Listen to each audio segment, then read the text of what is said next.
Sarkozy-Kadhafi, l'histoire d'un financement occulte? En 2007, Nicolas Sarkozy est élu président de la République française. Avant son élection, il avait normalisé les relations avec la Libye de Mouammar Kadhafi, longtemps considéré comme un paria international.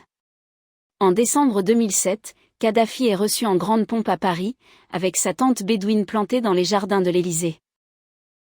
À partir de 2011, pendant la guerre en Libye, des rumeurs circulent. Sarkozy aurait reçu plusieurs dizaines de millions d'euros de la part de Kadhafi pour financer sa campagne de 2007. En 2012, le site Mediapart publie un document libyen mentionnant ce financement occulte. D'anciens dignitaires libyens confirment l'existence de valises de cash envoyées à Paris. Sarkozy, lui, dément catégoriquement. Depuis 2013, plusieurs enquêtes sont ouvertes en France pour corruption, financement illégal de campagnes et associations de malfaiteurs.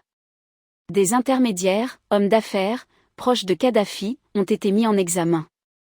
En 2018, Nicolas Sarkozy est placé en garde à vue puis mis en examen, une première pour un ex-président français dans une telle affaire. Il continue de clamer son innocence et dénonce une machination. Le procès de Sarkozy et de ses co-accusés est prévu pour 2025. S'il est condamné, ce serait un séisme politique et judiciaire.